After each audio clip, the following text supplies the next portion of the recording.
സ്വാതന്ത്ര്യത്തിലേക്ക് നടന്നു കയറാനും പറന്നുയരാനും ആധുനിക വനിതകളിൽ പലരും തെരഞ്ഞെടുത്തിട്ടുള്ളത് യാഥാസ്ഥിതികമായ മതശാസനകളുടെ പാതകളാണെന്നത് വിചിത്രവും വൈരുദ്ധ്യാത്മകവുമായ ഒരു വർത്തമാനകാല വസ്തുതയാണ്. വായു കടക്കാനാവാത്ത തരത്തിൽ ശരീരമാകെ വസ്ത്രത്തിൽ പൊതിഞ്ഞുകെട്ടിയും ക്യാൻസറും ഗർഭഛിദ്രവും വരെ ഉണ്ടാക്കാവുന്ന ഈയവും രസവും ഉൾപ്പെടെയുള്ള രാസപദാർത്ഥങ്ങൾ കൊണ്ട് നിർമ്മിച്ച ചുവന്ന പൊടികൾ നെറ്റിയിൽ സമൃദ്ധമായി വാരിത്തേച്ചും അവർ ആരുടെ സ്വാതന്ത്ര്യത്തിലേക്കാണ് പോകുന്നതെന്ന് മിക്കപ്പോഴും അവർ തന്നെ അറിയുന്നില്ല. ശാസ്ത്ര ഗവേഷണങ്ങളിലും മാധ്യമരംഗത്തും കലാസാഹിത്യാദി മണ്ഡലങ്ങളിലും പ്രവർത്തിക്കുന്ന ഈ ക്രീമി ലെയർ സ്ത്രീരത്നങ്ങൾ ഇത്തരം വേഷങ്ങളിലൂടെ സമൂഹത്തിലേക്ക് പ്രസരിപ്പിക്കുന്ന സന്ദേശം അപകടകരമാണെന്ന് തിരിച്ചറിയുന്നവരും ഭാഗ്യവശാൽ ഇവരുടെ കൂട്ടത്തിൽ തന്നെയുണ്ട്.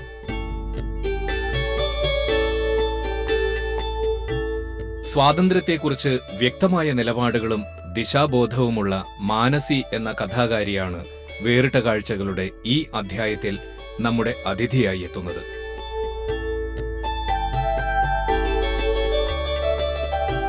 എഴുത്ത് എന്നുള്ള എന്നെ സംബന്ധിച്ചിടത്തോളം ഞാൻ വേണമെന്ന് വെച്ച് വരുന്നതല്ല, എൻ്റെ നിയന്ത്രണത്തിലല്ല.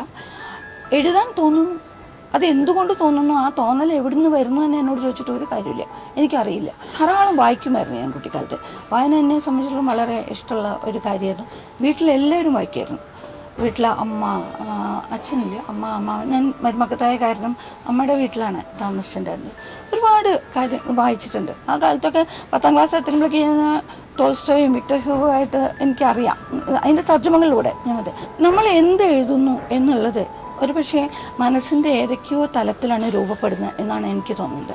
എഴുത്ത് എന്നുള്ള പ്രക്രിയ അവിടെ ഉണ്ട്, എഴുതാനുള്ള ഒരു സ്കില്ല് ഞാൻ അങ്ങനെയുണ്ട്.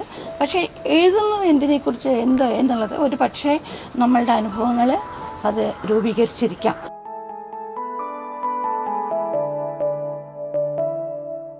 എനിക്കൊരു കഥ എഴുതാൻ സത്യം പറഞ്ഞാൽ ഞാൻ ഒരുപാട് സമയമെടുക്കും. അത് വെച്ചാൽ സമയം എൻ്റെ മനസ്സിലെടുക്കും. എഴുതുക എന്നുള്ളത് എന്നെ സംബന്ധിച്ചിടത്തോളം ഒരു 2-3 മണിക്കൂറിൻ്റെ പണിയാണ്, അതല്ല. പക്ഷേ മറ്റ് ലേഖനം എഴുതാൻ എനിക്ക് ഒരു അരമണിക്കൂറോ 2 മണിക്കൂറോ ഒക്കെ മതി. ലേഖനത്തിൽ പലപ്പോഴും നമ്മൾ പ്രതികരിച്ചുകൊണ്ടിരിക്കണം. കഥയിലും ഒരുപക്ഷെ നിങ്ങൾ വളരെ അഗാധമായിട്ട് അതിലേക്ക് ചോദിച്ചു നോക്കിയാൽ ഞാൻ എൻ്റെ ചുറ്റുപാടുകളോട് പ്രതികരിക്കുന്നത് തന്നെയായിട്ടാണ് നമ്മൾ കാണുക. പക്ഷേ അതിനൊരു കൃത്യമായ കോണ്ടംപററി അല്ല. അതായത് ഇന്ന് ഒരു സാധനം സംഭവിച്ചു, അതിനോട് ഞാൻ പ്രതികരിച്ചു, അപ്പം ഞാനൊരു കഥ എഴുതി. എന്നെ സംബന്ധിച്ചിടത്തോളെങ്കിലും അങ്ങനെയല്ല. മനസ്സിലായി. ഞാൻ ഇതുവരെ വളരെ കലാപത്തിൻ്റെ തീക്ഷ്ണമായ അനുഭവങ്ങളിൽ കൂടെ ഞാൻ കടന്നുപോയ ഒരാൾ ഇന്ന് വരെ കലാപത്തെക്കുറിച്ചിട്ട് ഒരു കഥ എഴുതിയിട്ടില്ല. മനസ്സിലായി. അത് വളരെ അതിൻ്റെ ആറ്റിക്കുറിക്കിയ രൂപത്തിൽ എന്നൊക്കെ വേണമെങ്കിൽ പറയാവുന്നത് ഞാൻ പൗരധർമ്മവും ഫിസിക്സ് പ്രാക്ടിക്കൽസ് എന്ന് പറഞ്ഞിട്ടൊരു കഥ എഴുതിയിട്ടുണ്ട്. ഇത് ഈ കലാപമൊന്നുമായിട്ടല്ല, പക്ഷേ 2 മൈൻഡ് സെറ്റുകളുടെ തമ്മിൽ എഴുതിയിട്ടുണ്ട്. തൃശൂർ ജില്ലയിലെ തിരുവല്ലാമലയിൽ പോന്നേടത്ത് ആച്ചാട്ടിൽ മാലതി അമ്മയുടെയും ശിവരാമമേനോന്റെയും മകൾ മാനസി ഭാര്യയുടെയോ അമ്മയുടെയോ സഹോദരിയുടെയോ സ്വത്വത്തിൽ സ്വയം നഷ്ടപ്പെടുത്താൻ തയ്യാറല്ല.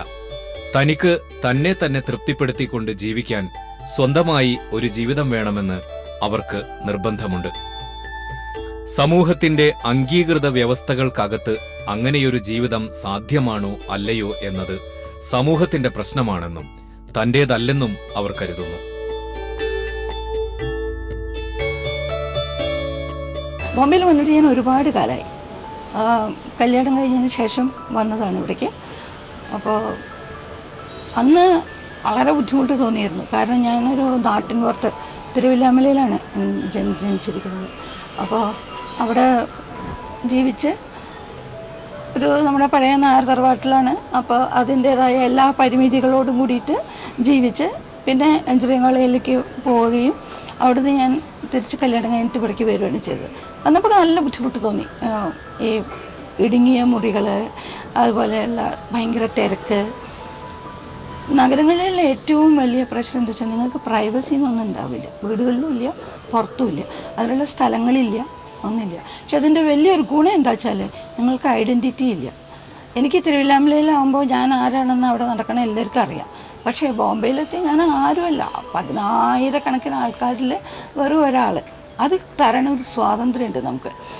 അപ്പോൾ അന്നൊക്കെ പിന്നെ പതുക്കെ ഞാൻ ഈ ബോംബെ അറിയാൻ തുടങ്ങിയപ്പോൾ, ഈ ആദ്യത്തേതായ കുറേ എൻ്റെ ഇൻഹിബിഷൻസ് കഴിഞ്ഞിട്ട് പുറത്തേക്ക് ഇറങ്ങാൻ തുടങ്ങിയപ്പോൾ എനിക്കത് വളരെ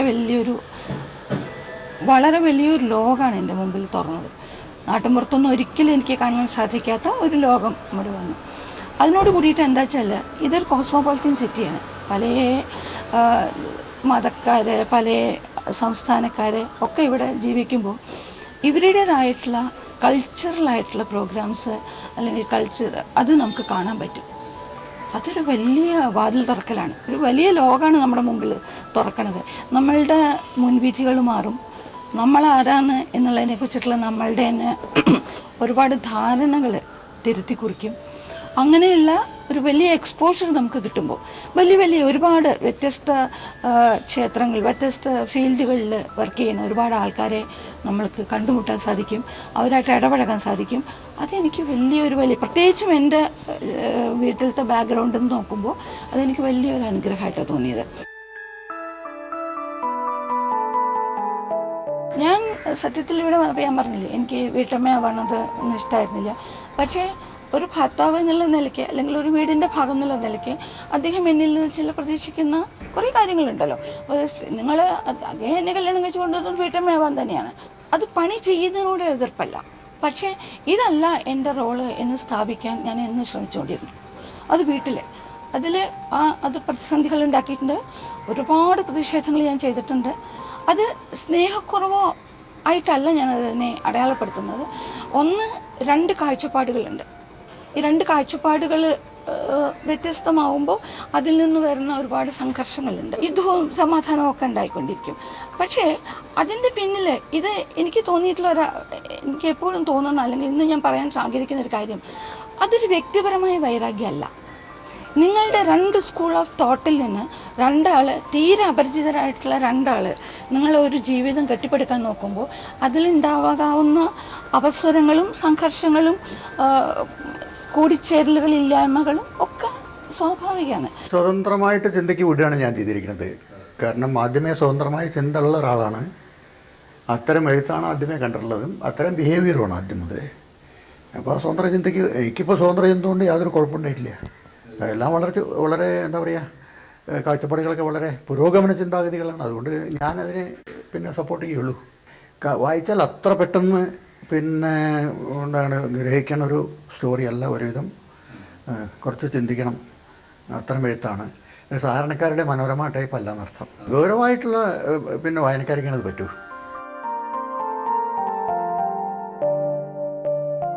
വലിയ മോഹമായിരുന്നു എനിക്ക് സ്വന്തമായിട്ട് ജോലി എടുക്കണം, സ്വന്തം കാലിൽ, സാമ്പത്തികമായിട്ട് സ്വന്തം കാലിൽ നിൽക്കണം എന്നുള്ളത് വലിയ മോഹമായിരുന്നു. അത് എന്നെ ആരും നോക്കാത്തത് കൊണ്ടോ, അല്ലെങ്കിൽ ഇപ്പോൾ കുട്ടിക്കാലത്ത് എൻ്റെ അച്ഛനമ്മയും നോക്കാത്തതുകൊണ്ടോ ഭർത്താവ് നോക്കാത്തതുകൊണ്ടോ ഒന്നുമല്ല. പക്ഷേ ഇതൊരു നമ്മളുടെ സ്വന്തം കാലിൽ നിൽക്കുക എന്നുള്ള വലിയ മോഹമായിരുന്നു എനിക്ക്. അങ്ങനെയാണ് ഈ ഓഫർ വന്നപ്പോൾ ഞാൻ ഈ അഡ്വർടൈസിങ്ങിലേക്ക് പോണതും. അത് അവിടെ എനിക്ക് നിൽക്കാൻ കുറേ സൗകര്യങ്ങൾ, ഇതേപോലെ തന്നെ മറ്റൊരു തികച്ചും എഴുത്തിൻ്റെ ആണെങ്കിലും, കോപ്പി റൈറ്റിംഗ് ആണ്, എഴുത്താണെങ്കിലും അതിൻ്റെ മറ്റൊരു പ്രായോഗിക വശമായിട്ട് പരിചയപ്പെടാൻ എനിക്ക് കഴിഞ്ഞതും. കുറേ എൻജോയ് ചെയ്തു ഞാൻ. കുറേ ഫ്രണ്ട്സിനെ ഉണ്ടാക്കി. അത് മറ്റൊരു മേഖല ഇതേപോലെ തന്നെ എനിക്ക് തുറന്നു തന്നു. എനിക്ക് കാശും കിട്ടി. അപ്പോൾ ഒരു കഥ എഴുതുന്നതിൻ്റെയൊക്കെ എത്രയോ ഇരട്ടി കാശാണ് നിങ്ങൾ മൈഗോൺ കിൽസ് മോസ്കിറ്റോസ് മാത്രം എഴുതിയാൽ കിട്ടുക. അപ്പോൾ അതൊരു വളരെ ഇൻസെൻറ്റീവായിരുന്നു. അങ്ങനെ അതാണ് ഞാൻ തുറന്നു പറയുന്നത്. അപ്പോഴൊക്കെ എൻ്റെ മനസ്സിൽ ഈ എഴുത്തിൻ്റെ കുറവ്, കാരണം സമയമില്ല. രാത്രി 10 മണിക്കും 10:30ക്കും 11 മണിക്കൊക്കെ വീട്ടിലെത്തുമ്പോൾ എനിക്ക് കടലാസം പെന്നിങ്ങോട്ട് ദേഷ്യം വരും. കാരണം മുഴുവൻ ദിവസവും അതായിട്ടല്ലേ. പിന്നെ റെക്കോർഡിങ്സ് അങ്ങനത്തെ ഒക്കെ ഉണ്ടാവും, നമ്മുടെ കോപ്പി ആരെങ്കിലും അത് പറയുമ്പോൾ അതൊക്കെ ആയിട്ട്. പക്ഷേ ആ കാലം ഞാൻ എൻജോയ് ചെയ്തു. എൻ്റെ സജീവമായിട്ടുള്ള കാലഘട്ടത്തിൽ തന്നെയായിരുന്നു അത്. വനഗന്ധങ്ങൾ നിറഞ്ഞ മസ്തകവുമായി ഉത്സവപ്പറമ്പിൽ കരിമ്പാറ പോലെ നിൽക്കുന്ന വൈലോപ്പിള്ളിയുടെ സഹ്യന്റെ മകനെയും, കണ്ണന്റെ കാലിന് കീഴെ മർദ്ദനമേറ്റ് തളരുമ്പോഴും പത്തി താഴ്ത്താൻ കൂട്ടാക്കാത്ത സുഗതകുമാരിയുടെ കാളിയനെയും, വീടിനകത്തായിരിക്കുമ്പോഴും കാടിന്റെ സംഗീതം കാതിൽ മുഴങ്ങുന്ന സാറാ ജോസഫിന്റെ കഥാപാത്രത്തെയും ഓർമ്മിപ്പിക്കുന്നു ഈ എഴുത്തുകാരി. ഗൃഹാന്തരീക്ഷത്തിലേക്ക് പൂർണ്ണമായും ഡൊമസ്റ്റിക്കേറ്റ് ചെയ്യപ്പെടാൻ വിസമ്മതിക്കുന്ന ചില മൂലഘടകങ്ങൾ അവരെ വേറിട്ട വ്യക്തിത്വമായി ഉയർത്തി നിർത്തുന്നു. കെട്ടുപാടുകൾക്കകത്തും സ്വതന്ത്രയായിരിക്കുക എന്ന മാജിക്കൽ റിയലിസമാണ് ജീവിതത്തിലും എഴുത്തിലും മാനസി വ്യക്തമാക്കുന്ന നയം. ബോംബെ എനിക്ക് നൽകിയ ഒരുപാട് വലിയൊരു ചക്രവാളാണ്. ഒരുപാട് എക്സ്പോഷർ, മനസ്സിലായി. അതാണ് ഞാൻ പറഞ്ഞത്. എൻ്റെ മൈൻഡ് സെറ്റിനെ, എൻ്റെ സ്വാതന്ത്ര്യബോധത്തെ ഒക്കെ, പിന്നെ പ്രജുഡിസ്, മുൻവിധികളെ എല്ലാവരെയും ഇളക്കി മറിച്ച ഒരു സംഗതിയാണിത്. ഞാൻ ഒരു പരിധിവരെ സ്വാതന്ത്ര്യം ഇഷ്ടംപോലെ അനുഭവിക്കുന്ന ആളാണ്. ഞാൻ ഇഷ്ടംപോലെ സഞ്ചരിക്കുന്നുണ്ട്, പബ്ലിക് ട്രാൻസ്പോർട്ടിൽ സഞ്ചരിക്കുന്നുണ്ട്. കേരളത്തിനേക്കാളൊക്കെ ഇപ്പോഴും ഞാൻ പറയും സ്ത്രീകൾക്ക് സുരക്ഷിതമാണ് ബോംബെ, ഡെഫിനറ്റ്ലി സുരക്ഷിതമാണ്. ഞാൻ രാത്രി 9 മണിക്കോ 10 മണിക്കോ 11 മണിക്കോ പബ്ലിക് ട്രാൻസ്പോർട്ടിൽ ഞാൻ വരുന്നുണ്ട്. അങ്ങനത്തെ ചീത്ത അനുഭവങ്ങൾ എനിക്ക് ഉണ്ടായിട്ടില്ല. ഇതിൻ്റെ ഇരട്ടി അനുഭവങ്ങൾ എനിക്ക് കേരളത്തിൽ ഉണ്ടായിട്ടുണ്ട് താനും. അതുണ്ട്. അപ്പോൾ അങ്ങനെയുള്ള അതൊരു വലിയ സ്ത്രീയുടെ വ്യക്തിത്വത്തിൻ്റെ ഉയർച്ചയ്ക്ക്, വ്യക്തിത്വം വികസിപ്പിക്കാനുള്ള വഴികൾക്ക് അതൊരു വലിയ വലിയ പശ്ചാത്തലമാണ്. സ്ത്രീ സ്വാതന്ത്ര്യം എന്നുള്ള വാക്ക് നമ്മൾ ഉപയോഗിച്ചത് മടുത്ത ഒരു സംഗതിയാണ്. പക്ഷേ എന്തുകൊണ്ട് അങ്ങനെ ഒരു വാക്ക് നമുക്ക് ഉപയോഗിക്കേണ്ടി വരുന്നു എന്നുള്ളത് ചരിത്രത്തിലേക്ക് നോക്കിയാലാണ്. ആദ്യം തന്നെ നമ്മൾ പറഞ്ഞു, ഈ ആൺ മേൽക്കോയ്മയുടെ ഒരു വല്ലാത്ത അതിപ്രസരം ഉണ്ടാവുന്ന ഒരു സമൂഹത്തിലാണ് നമ്മൾ ജീവിക്കുന്നത്. അത് നമ്മളുടെ എല്ലാ കാര്യങ്ങളെയും ബാധിക്കും. എനിക്കൊരു ജോലി ചെയ്യണം, ഞാൻ എന്തെങ്കിലും പഠിക്കണം, ഞാൻ എങ്ങനെ ജീവിക്കണം, എന്ത് സംസാരിക്കണം, എവിടെയൊക്കെ എനിക്ക് പോകാം എന്നുള്ള എല്ലാ കാര്യങ്ങളെയും പരോക്ഷമായെങ്കിലും നിശ്ചയിക്കുന്നത് ഈ സമൂഹമാണ്. അതിൻ്റെ ആൾ മേൽക്കോയ്മയുടെ മൂല്യബോധമുള്ള ഒരു സമൂഹമാണ്. അതുകൊണ്ടാണ് നമുക്ക് ഈ സ്ത്രീ സ്വാതന്ത്ര്യത്തെക്കുറിച്ചിട്ട് വീണ്ടും വീണ്ടും പറയേണ്ടി വരുന്നത്. പുരുഷന് കിട്ടുന്ന ഒരുപാട് കാര്യങ്ങൾ സ്ത്രീക്ക് സ്ത്രീ ആയതുകൊണ്ട് മാത്രം നിഷേധിക്കപ്പെടുന്നു. നമ്മളത് എത്രയൊക്കെ അല്ല എന്ന് പറഞ്ഞാലും നമ്മളുടെ രൂഢമൂലമായിട്ട് നമ്മുടെ സമൂഹത്തിൽ ഇത് നിലനിൽക്കുന്നുണ്ട്. വളരെ വർഷങ്ങൾക്ക് മുമ്പ് ചേലക്കര എന്ന് പറയുന്ന ഒരു കുഗ്രാമത്തിൽ നിന്ന് ബോംബെയിലെത്തി നാടകവേദിയിലൂടെ അല്ലെങ്കിൽ കഥകളിലൂടെ, അതുപോലെ തന്നെ ബോംബെയിൽ നടക്കുന്ന എല്ലാ സാംസ്കാരിക കൂട്ടായ്മകളിലും വളരെ സജീവ സാന്നിധ്യമാണ് മാനസി. അത് ഒരു കഥാകാരി എന്ന നിലയ്ക്ക് മാത്രമല്ല, അവരുടെ ലേഖനങ്ങൾ ഒക്കെ തന്നെ വളരെ തീവ്രമായി ഒരു സ്ത്രീപക്ഷ നിലപാടിൽ നിന്ന് പ്രതികരിക്കുന്ന ഒട്ടനവധി ലേഖനങ്ങൾ പല സമകാലീന മാസികകളിലും പ്രസിദ്ധീകരിച്ചിട്ടുണ്ട്. സ്ത്രീ മനസ്സിന്റെ വിചിത്രവും അതിരുകളില്ലാത്തതുമായ അവസ്ഥാന്തരങ്ങളെ സൂക്ഷ്മമായി വിശകലനം ചെയ്യാൻ മാനസിക്ക് കഴിയുന്നുണ്ടെന്ന് മുൻപേ നിരീക്ഷിക്കപ്പെട്ടിട്ടുണ്ട്. പ്രതിസ്വരങ്ങൾ ഉണ്ടാക്കാതെ സമൂഹത്തിൽ അലിഞ്ഞു ചേരാൻ പറ്റാത്തവരുടെ സംഘർഷങ്ങൾ സൗമ്യവും ഉദാരവുമായ കാവ്യസൗന്ദര്യത്തോടെ അവരുടെ കഥകൾ കാട്ടിത്തരുന്നു. കേരള സാഹിത്യ അക്കാദമി അവാർഡ് നേടിയ മഞ്ഞിലെ പക്ഷി, ഇടിവാളിന്റെ തേങ്ങൽ, മാനസിയുടെ കഥകൾ, സാഹിത്യകാരനും സഹോദരനുമായ PA ദിവാകരനുമായി ചേർന്നെഴുതിയ വെളിച്ചങ്ങളുടെ താളം തുടങ്ങിയ കൃതികളിലൂടെയും നല്ല കഥയ്ക്കുള്ള അവാർഡ് ലഭിച്ച പുനരധിവാസം എന്ന ചലച്ചിത്രത്തിലൂടെയും നിരവധി ലേഖനങ്ങളിലൂടെയും മലയാള വായനക്കാർക്ക് സുപരിചിതയാണെങ്കിലും പ്രവാസിയായതിനാൽ അവരുടെ കാഴ്ചവൃത്തത്തിൽ അപൂർവമായേ വരുന്നുള്ളൂ.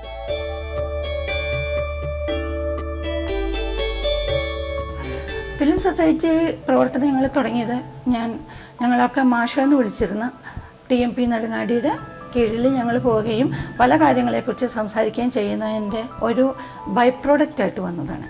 അപ്പോൾ നല്ല സിനിമകൾ എന്ത് എന്നുള്ള പല ചർച്ചകളുടെയും അടിസ്ഥാനത്തിൽ നല്ല സിനിമകൾ എങ്ങനെ കാണാം എന്നുള്ളൊരു അന്വേഷണം വന്നു. അപ്പോൾ നമ്മൾ ഈ വേൾഡ് ക്ലാസിക്സ്, അത്തരം സിനിമകൾ ഇവിടെ കാണിക്കാനുള്ള ഒരു സംവിധാനം ഉണ്ടാക്കണമല്ലോ എന്നാലോചിച്ചു. അതിൻ്റെ ഭാഗമായിട്ടാണ് ഈ ഫിലിം സൊസൈറ്റി പ്രവർത്തനം തുടങ്ങിയത്.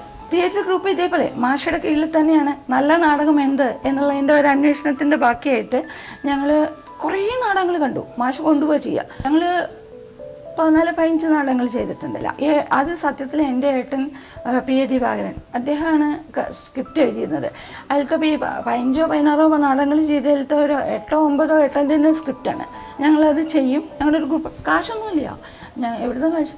അപ്പോൾ അതൊക്കെ ഓരോരുത്തരും ഇതിൽ സഹകരിച്ച ഓരോരുത്തരും പൈസയായിട്ടും സമയമായിട്ടും ഊർജമായിട്ടും അതിന് വേണ്ടിയിട്ട് അങ്ങേയറ്റം ഇതിലേക്ക് സംഭാവന ചെയ്തവരാണ്.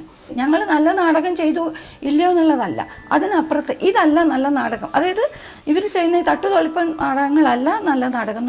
നാടകത്തിന് മറ്റൊരു വളരെ വളരെ കലാത്മകമായിട്ടുള്ള ഒരു രൂപമുണ്ടെന്നും ബോംബെ മലയാളികൾക്ക് വളരെ താഴ്മയോടെ ഒന്ന് പറയാൻ ശ്രമിക്കലായിരുന്നു ഞങ്ങളുടെ ആ ഉദ്യമത്തിൻ്റെ ലക്ഷ്യം. ആശ ഫോർ എഡ്യൂക്കേഷൻ ആക്ച്വലി ഇവിടെ നിന്നുള്ള ഒരാൾ തുടങ്ങിയിട്ട് ഇപ്പോൾ അങ്ങ് അമേരിക്കയിലാണ്. വളരെ ഫ്ലെക്സിബിളായിട്ടുള്ള അതായത് ഇന്നത് ചെയ്യണം എന്ന് അവർ പറയാറില്ല. നിങ്ങൾ ചെയ്തിട്ട് ആർക്കെങ്കിലും ഉപകാരമുള്ള കുറച്ച് കാര്യങ്ങൾ നിങ്ങൾക്ക് ചെയ്യാൻ പറ്റുകയാണെങ്കിൽ ചെയ്യൂ എന്നാണ് അവർ പറയുന്നത്. ഞാൻ പഠിപ്പിക്കുകയാണ്, അണ്ടർ പ്രിവിലേജ് ആയ കുട്ടികളെ പഠിപ്പിക്കുന്നുണ്ട്. അപ്പോൾ എനിക്ക് അറിയുന്ന ഒരു കാര്യം എന്താ വെച്ചാൽ ധാരാളം എന്തുമാത്രം അവർക്കൊക്കെ ഇത്തരം സഹായങ്ങളുടെ ആവശ്യമുണ്ട് എനിക്ക് തിരിച്ചറിയാറുണ്ട്.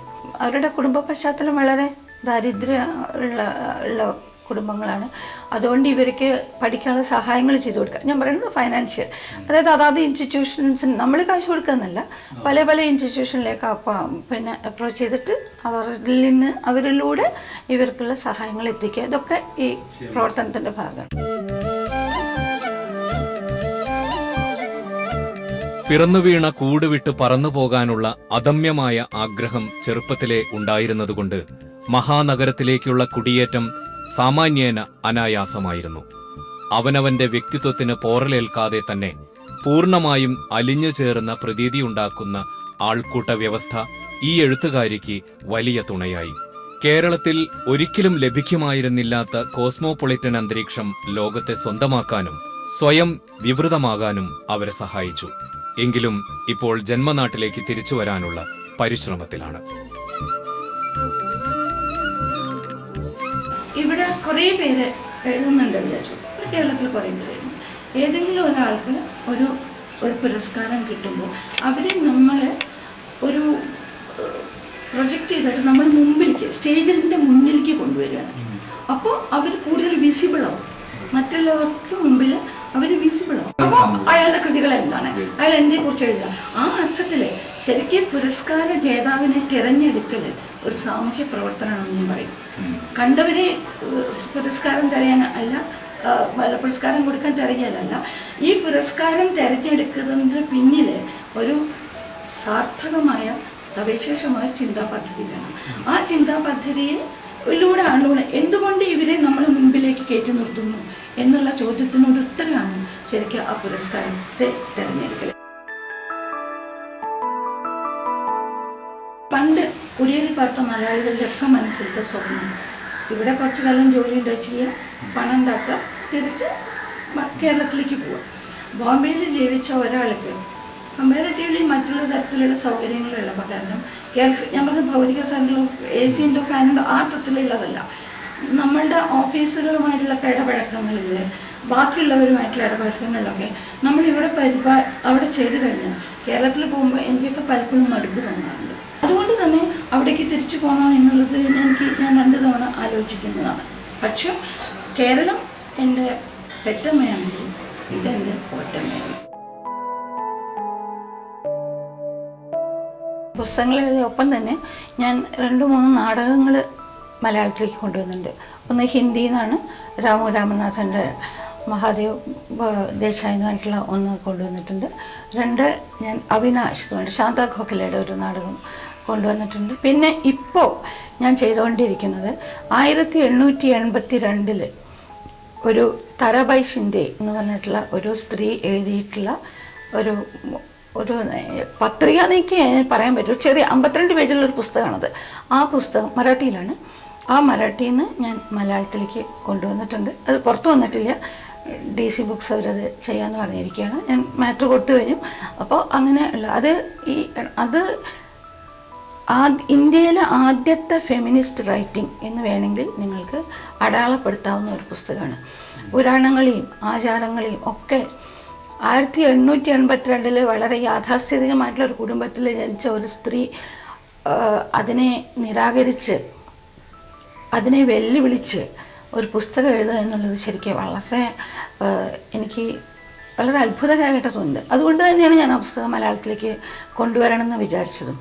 അത് ചരിത്രപരമായിട്ടും രാഷ്ട്രീയപരമായിട്ട് സാമൂഹ്യപരമായിട്ട് ഒക്കെ വളരെ ഒരു നാഴികക്കല്ലാകുന്ന ഒരു പുസ്തകമായതുകൊണ്ട് മറാഠിയിൽ നിന്ന് കൊണ്ടുവന്നതാണ്. പിന്നെ പല കവിതകളും ലേഖനങ്ങളൊക്കെ ഞാൻ മറാഠിയിൽ നിന്ന് കൊണ്ടുവന്നിട്ടുണ്ട്. ഇത്രയും കാലം നമ്മൾ അന്യദേശത്ത് ജീവിച്ചാൽ അവിടുത്തെ ഭാഷയും സംസ്കാരത്തെയും സ്വാംശീകരിക്കുകയും ആ ഭാഷയിൽ നിന്ന് കുറച്ചെന്തെങ്കിലും നമ്മുടെ ഭാഷയിലേക്ക് കൊണ്ടുവരേണ്ടതാണെന്ന് വിശ്വസിക്കുന്നവളാണ് ഞാൻ.